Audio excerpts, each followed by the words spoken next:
ತಮಗೆ ಮೊದಲಿಗೆ ತಮ್ಮ ಪರಿಚಯ ಮಾಡ್ಕೊಳ್ಳಿ. ಸರ್ ಕೆಂಪೇಗೌಡ ಅಂದ್ಬಿಟ್ಟು ಇಲ್ಲಿ ಬಂದು 2023ರಲ್ಲಿ ನಾನು ಬಂದು ಇಲ್ಲಿಗೆ ಟ್ರಾನ್ಸ್ಫರ್ ಆಧಾರದ ಮೇಲೆ ವರ್ಗಾವಣೆ ಆಧಾರದ ಮೇಲೆ ನಾನು ಬಂದೆ.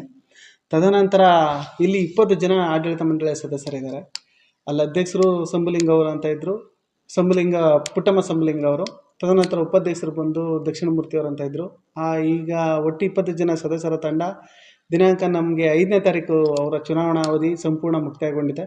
ಅವರಿಗೆ ಬೀಳ್ಕೊಡುಗೆ ಸಮಾರಂಭವನ್ನು ಕೈಗೊಂಡು ಅವ್ರನ್ನ ಬೀಳ್ಕೊಡುಗೆ ಕೊಟ್ಟಿದ್ದೀವಿ. ಅವರ ಆಡಳಿತ 5 ವರ್ಷ ಆಡಳಿತಾವಧಿಯಲ್ಲಿ ಸಂಪೂರ್ಣ 2021ರಿಂದ ಏನು ದಿನಾಂಕ 5ನೇ ತಾರೀಕುವರೆಗಿದೆ, 5 ಫೆಬ್ರವರಿ 2026ರವರೆಗೆ ಸಂಪೂರ್ಣ 5 ವರ್ಷ ಸಂಪೂರ್ಣ ಆಡಳಿತಾವಧಿಯನ್ನು ಮುಕ್ತಾಯಗೊಳಿಸ್ಕೊಂಡಿರ್ತಾರೆ. ಆ ಆಡಳಿತಾವಧಿಯಲ್ಲಿ ಇಲ್ಲಿ ಕೈಗೊಂಡಿರೋ ಕಾಮಗಾರಿಗಳು ಸಂಪೂರ್ಣ ನಮ್ಮ ಗ್ರಾಮ ಪಂಚಾಯತ್ ಸದಸ್ಯರ ಒಂದು ನೆರವಿನೊಂದಿಗೆ ಮತ್ತು ಮಂಡಳಿಯ ನೆರವಿನೊಂದಿಗೆ, ಸಿಬ್ಬಂದಿಯ ನೆರವಿನೊಂದಿಗೆ ಹಲವಾರು ಕಾರ್ಯಕ್ರಮಗಳನ್ನ ಹಮ್ಮಿಕೊಂಡಿದ್ದಾರೆ. ಆಗ ಒಳ್ಳೊಳ್ಳೆ ಕೆಲಸಗಳು ಸಾಗಿದೆ ಮತ್ತು ಇಲಾಖೆಯಿಂದ ಬಂದ ಅನುದಾನವನ್ನು ಬಳಸ್ಕೊಂಡು ಸಂಪೂರ್ಣವಾಗಿ ಕಾಮಗಾರಿಗಳನ್ನ ಮತ್ತು ಸಂಪೂರ್ಣ ಜನಸಂಪರ್ಕ ಕಾರ್ಯಕೆಲಸಗಳನ್ನ ಸಂಪೂರ್ಣವಾಗಿ ಮಾಡಿದ್ದಾರೆ ಅಂತ ಹೇಳಲಿಕ್ಕೆ ಇಷ್ಟಪಡ್ತೀನಿ. ಸರ್, ಮೂಲಭೂತ ಸೌಕರ್ಯದಲ್ಲಿ ಅತಿ ಹೆಚ್ಚಾಗಿ ಕಾಡುವ ಸಮಸ್ಯೆ ಯಾವುದು? ಸರ್, ಜನರಿಗೆ ನೀವು ಹೇಗೆ ಪರಿಹರಿಸಿದ್ದೀರ? ಮೂಲಭೂತ ಸೌಕರ್ಯಗಳಲ್ಲಿ ನಮಗೆ ಕಾಡುವ ಸಮಸ್ಯೆ ಇದ್ದು ನೈರ್ಮಲ್ಯ ಸಮಸ್ಯೆಗಳು. ಹಾಗೆ ಬೇಸಿಗೆ ಸಮಯ ಬಂದರೆ ಕುಡಿಯೋ ನೀರಿನ ಸಮಸ್ಯೆ ಎದುರಾಗ್ತಾ ಇತ್ತು. ಹಾಗೆ ನಾವು ಕುಡಿಯೋ ನೀರು ಇಲಾಖೆಯಿಂದ ಮತ್ತು ಮೇಲಧಿಕಾರಿಗಳ ಒಂದು ನೆರವಿನೊಂದಿಗೆ ಒಂದು ಹೆಚ್ಚಿನ ಒಂದು ನೀರಿನ ಬೋರ್ನ ಸಂಪರ್ಕ ಜಲವನ್ನು ಕೈಗೊಂಡು ಹಾಗೆ ಪೈಪ್ಲೈನ್ ಕಾಮಗಾರಿಗಳನ್ನ ಸಂಪೂರ್ಣವಾಗಿ ನಿರ್ವಹಣೆ ಮಾಡಿಕೊಂಡು ಹಾಗೆ ಅದನ್ನು ಸಂಪೂರ್ಣವಾಗಿ ನೆರವೇರಿಸಿದ್ವಿ. ಹಾಗೆ ಸ್ವಚ್ಛತೆಗೆ ಅನುಗುಣವಾಗಿ ನಾವು ಈಗ ಆಲ್ರೆಡಿ ಮಹಿಳಾ ಸ್ವಸಹಾಯ ಸಂಘದೊಂದಿಗೆ ಒಡಂಬಡಿಕೆ ಮಾಡ್ಕೊಂಡಿದ್ವಿ ಈ ಹಿಂದೆ. ಹಾಗೆ ಪ್ರತಿಯೊಂದು ಮನೆಗೂ ಹಸಿ ಕಸ ಮತ್ತು ಒಣ ಕಸವನ್ನು ಸಂಗ್ರಹಣೆ ಮಾಡಲಿಕ್ಕೆ ನಮಗೆ ಸರ್ಕಾರದಿಂದನೇ ವಾಹನವನ್ನು ನೀಡಿದ್ದಾರೆ. ಜಿಲ್ಲಾ ಪಂಚಾಯತಿ ಮಟ್ಟದ ವಾಹನವನ್ನು ನೀಡಿದ್ದಾರೆ. ಮಹಿಳಾ ಸ್ವಸಹಾಯ ಸಂಘಕ್ಕೆ ಒಡಂಬಡಿಕೆ ಮಾಡ್ಕೊಂಡಿದ್ವಿ. ಇಲ್ಲಿವರೆಗೂ ಮಹಿಳಾ ಸ್ವಸಹಾಯ ಸಂಘದವರಿಗೆ ಸಂಪೂರ್ಣ ಸ್ವಚ್ಛತಾ ಕಾರ್ಯವನ್ನು ಮಾಡ್ಕೊಂಡಿದ್ವಿ. ಮುಂದಿನ ದಿನಗಳಲ್ಲಿ ನಮ್ಮ ಗ್ರಾಮ ಪಂಚಾಯತಿ ಹಂತದಲ್ಲಿ ಮಾಡಲು ಸಭೆಯಲ್ಲಿ ನಿರ್ಣಯ ಆಗಿದೆ. ಅದರಿಂದ ಕಾರ್ಯಕ್ರಮ ಮಾಡ್ತಾಯಿದ್ದೀವಿ ಸರ್. ಸರ್, ಚುನಾಯಿತ ಪ್ರತಿನಿಧಿಗಳು ಸರ್ಕಾರದ ಯೋಜನೆಗಳನ್ನು ಮನೆ ಮನೆಗೆ ತಲುಪಿಸೋಕ್ಕೆ ನಿಮಗೆ ಯಾವ ಥರ ಸಹಕಾರಿಯಾದರು? ಸರ್, ಖಂಡಿತ ಸಂಪೂರ್ಣವಾಗಿ ಸಹಕಾರ ನೀಡಿದ್ದಾರೆ. ಇಲ್ಲಿವರೆಗೆ ಅವರಿಗೆ ಕಂದಾಯ ವಸೂಲಾತಿ ಆಗ್ಬೋದು, ಪ್ರತಿ ಮನೆಗಳಿಗೂ ಕೂಡ ಪ್ರಧಾನಮಂತ್ರಿ ಆವಾಸ್ ಯೋಜನೆ ಮತ್ತು ಅಂಬೇಡ್ಕರ್ ವಸತಿ ಯೋಜನೆಗಳು ಅವೆಲ್ಲ ಬಿಡುಗಡೆಗೊಂಡಾಗ ಅವರು ನೈಜ ಫಲಾನುಭವಿಗಳನ್ನ ಗ್ರಾಮ ಸಭೆಗಳಲ್ಲಿ ಹಮ್ಮಿಕೊಂಡು ವಾರ್ಡ್ ಸಭೆ ಮತ್ತು ಗ್ರಾಮ ಸಭೆಗಳಲ್ಲಿ ಆಯ್ಕೆ ಮಾಡಿಕೊಂಡು ನೈಜ ಫಲಾನುಭವಿಗಳಿಗೆ ತಲುಪಿಸೋ ವ್ಯವಸ್ಥೆಗಳನ್ನ ಮಾಡಲಿಕ್ಕೆ ತುಂಬ ಸಹಕಾರ ನೀಡಿದ್ದಾರೆ. ಸರ್, ಈಗ ಆಸ್ಪತ್ರೆ ಕಾಯಿಲೆಗಳು ಮತ್ತು ಹ್ಯಾಂಡಿಕ್ಯಾಪ್ಟ್ಗಳಿಗೆ ನಿಮ್ಮ ಗ್ರಾಮ ಪಂಚಾಯತಿಯಿಂದ ಅವ್ರಿಗೆ ಯಾವ ಥರ ಸವಲತ್ತುಗಳನ್ನ ಕೊಟ್ಟಿದ್ದೀವಿ? ಸರ್, ಈಗ ಆಲ್ರೆಡಿ 25% ನಮ್ಮ ವ್ಯಾಪ್ತಿಯಲ್ಲಿ ಹೆಚ್ಚಿನ ಜನಸಂಖ್ಯೆ ಪರಿಶಿಷ್ಟ ಜಾತಿ ಪರಿಶಿಷ್ಟ ಪಂಗಡದವರೇ ಇರೋದ್ರಿಂದ ಹಾಗೆ ನಮ್ಮಲ್ಲಿ ಒಟ್ಟು 77 ಜನ ವಿಕಲಚೇತನರಿದ್ದಾರೆ. ಅವರು ಕೂಡ ಅಂದರೆ ಏನು ಪರಿಶಿಷ್ಟ ಜಾತಿ ಪರಿಶಿಷ್ಟ ಪಂಗಡದ ಫಲಾನುಭವಿಗಳೇ ಆಗಿರೋದ್ರಿಂದ ವೈದ್ಯಕೀಯ ಸಹಾಯಧನವಾಗಿ ನಾವು ಕೂಡ ಅವರಿಗೆ ಧನ ಸಹಾಯನ ನೀಡ್ತಾ ಇದ್ದೀವಿ. ಹಾಗೆ ಅವರಿಗೆ ವೀಲ್ ಚೇರ್ಗಳನ್ನು ಕೂಡ ಬಿಡುಗಡೆ ಮಾಡಿಕೊಟ್ಟಿದ್ದೀವಿ. ಹಾಗೆ ಈಗ 25%ಅಲ್ಲಿ ಶವ ಸಂಸ್ಕಾರಕ್ಕೂ ಕೂಡ ನಮ್ಮ ಗ್ರಾಮ ಪಂಚಾಯತಿಯಿಂದ ಅನುದಾನವನ್ನು ಬಿಡುಗಡೆ ಮಾಡಿಕೊಡ್ತಾ ಇದ್ದೀವಿ. ಶೇಕಡ 100% ಪ್ರಗತಿಯನ್ನು ನಾವು ಈ ಪಂಚಾಯತಿ ವ್ಯಾಪ್ತಿಯಲ್ಲಿ ಸಾಧಿಸಿದ್ದೀವಿ ಸರ್. ಈ ಒಳ ಚರಂಡಿ ವ್ಯವಸ್ಥೆಗಳನ್ನ ಹೇಗೆ ನಿಭಾಯಿಸಿದ್ದೀರಾ? ಸರ್, ನಮ್ಮ ಗ್ರಾಮ ಪಂಚಾಯತಿ UGD ಅಂತ ಯಾವುದೂ ಇಲ್ಲ ಸರ್.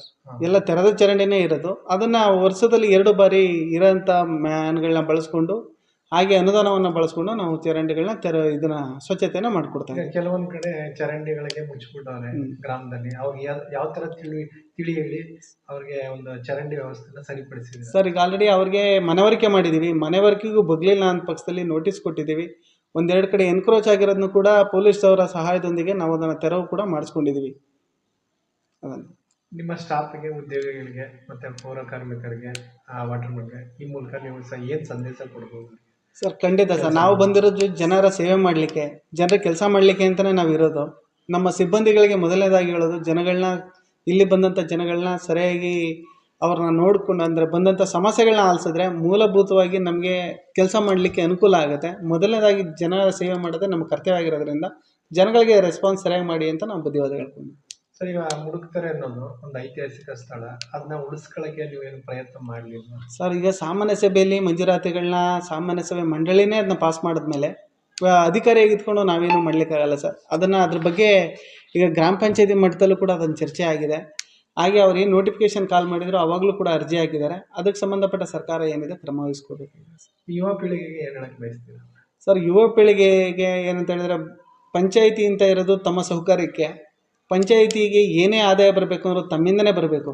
ಸರ್ಕಾರದಿಂದ ವಂತಿಗೆ ಅಂತ ಒಂದು ಅನುದಾನಗಳನ್ನ ಬಿಡುಗಡೆ ಮಾಡಿಕೊಂಡ್ರು ಕೂಡ ತಮ್ಮ ಮನೆಯ ಮುಂದೆ ಒಂದು ಸ್ವಚ್ಛತೆಗಾಗಿ ಮತ್ತು ಕುಡಿಯೋ ನೀರಿನ ಒಂದು ಮಿತವ್ಯಯ ಬಳಕೆಯಿಂದ ಸಂಪೂರ್ಣ ಗ್ರಾಮ ಪಂಚಾಯತ್ಗೆ ಸಹಕಾರ ನೀಡಬೇಕು ಯುವ ಪೀಳಿಗೆ ಅಂತ ನಾವು ಹೇಳ್ಕೊತೀವಿ. ಸರ್, ನಿಮ್ಮ ಇದು ಸೆಟ್ಟಳ್ಳಿ ಗ್ರಾಮ ಪಂಚಾಯತಿಗೆ ನಿಮ್ಮ ಕೊಡುಗೆ ಏನು? ಸರ್ಕಾರದ ಯೋಜನೆಗಳನ್ನ ಯಾವ ರೀತಿ ತಲುಪಿಸಿದ್ರೆ? ಸರ್, ನಮ್ಮ ಕೊಡುಗೆ ಅನ್ನೋದಕ್ಕಿಂತ ಹೆಚ್ಚಾಗಿ ಸರ್ಕಾರ ಏನು ಮಾನದಂಡಾನುಗುಣವಾಗಿ ನಿಗದಿಪಡಿಸಿಕೊಂಡು ನಮಗೆ ಇಷ್ಟು ಅನುದಾನಗಳನ್ನ ಬಿಡುಗಡೆಗೊಳಿಸ್ಕೊಂಡಿದೆ, ಅದರ ವ್ಯಾಪ್ತಿಯಡಿ ಎಲ್ಲ ಗ್ರಾಮಗಳಲ್ಲಿ ಮೂಲಭೂತ ಸೌಕರ್ಯಗಳು ಏನೇನು ಬೇಕು ಅಂತ ಗುರುತಿಸಿಕೊಂಡು ನಾವು ಕೆಲಸಗಳನ್ನ ಆಲ್ಮೋಸ್ಟು ಸಾಧ್ಯಗಳಾದಷ್ಟು ಶಾಲೆಗಳಿಗೆ ಮೊದಲ ಆದ್ಯತೆಗಳನ್ನ ಕೊಟ್ಟಿದ್ದೀವಿ.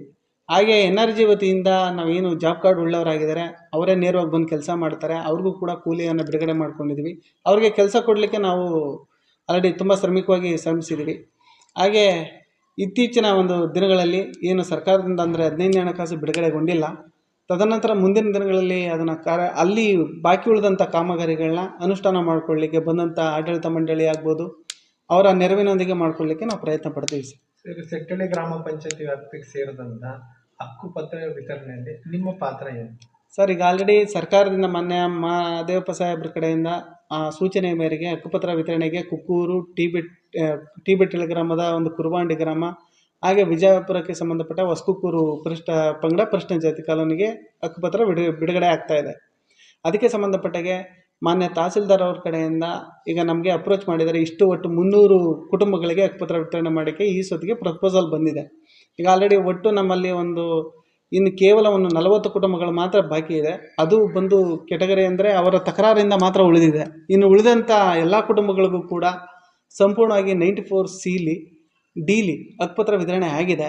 ಅವ್ರಿಗೆ ನಾವು ಈ ಸೊತ್ತು ಕೂಡ ಜನರೇಟ್ ಮಾಡಿ ವಿತಿನ್ ಅವ್ರೇನು 7 ದಿನ ನೋಟಿಸ್ ಜನರೇಟ್ ಇರುತ್ತೋ ತದನಂತರ ಅದರ ಮುಕ್ತಾಯಗೊಂಡ 7 ದಿನದಲ್ಲೇ ಅವ್ರಿಗೆ ಈ ಸೊತ್ತನ್ನು ಕೂಡ ಅವರ ತಲುಪಿಸೋ ವ್ಯವಸ್ಥೆ ಮಾಡ್ತಾಯಿದ್ವಿ.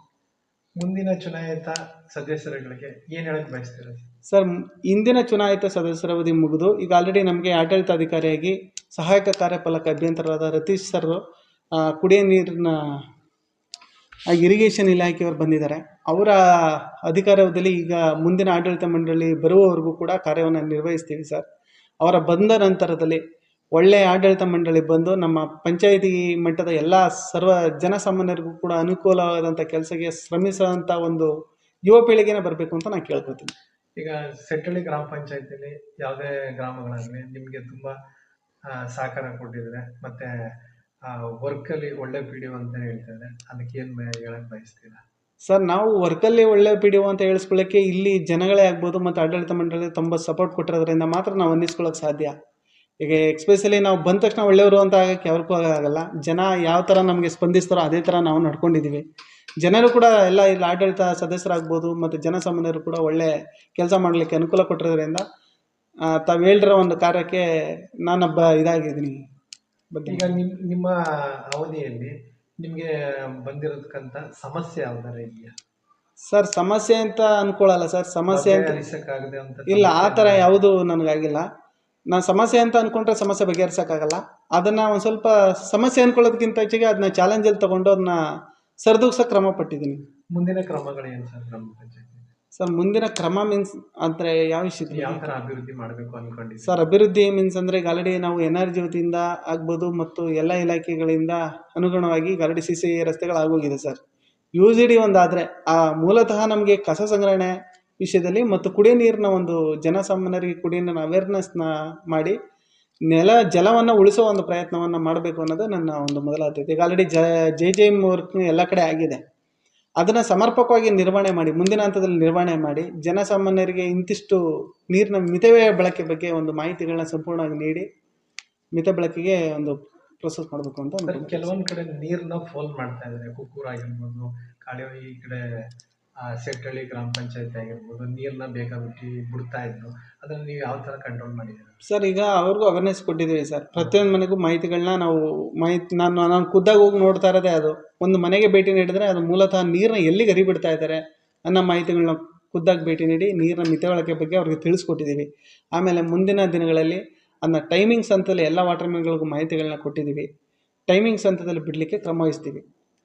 ಇಷ್ಟೊತ್ತು ನಮ್ಮ ಜೊತೆ ಮಾತಾಡಿದಂಥ ಕೆಂಪೇಗೌಡರು PDO ಅಭಿವೃದ್ಧಿ ಅಧಿಕಾರಿ, ಹಾಗೆ ಇಲ್ಲಿ ಉತ್ತಮವಾದ ಆಡಳಿತ ನೀಡಿದ್ದಾರೆ. ಅವ್ರಿಗೆ ಹೃತ್ಪೂರ್ವಕವಾದ ಧನ್ಯವಾದನ ಅರ್ಪಿಸ್ತಾ ನಮ್ಮ ಚಾನೆಲ್ ಕಡೆಯಿಂದ ಅವರು ಇನ್ನೂ ಉನ್ನತ ಮಟ್ಟಕ್ಕೆ ಹೋಗಲಿ ಅಂತ ನಾವು ಹಾರೈಸ್ತಾ ಅವ್ರಿಗೆ ಧನ್ಯವಾದ ಹೇಳ್ತೀವಿ. Thank you sir. ಧನ್ಯವಾದಗಳು.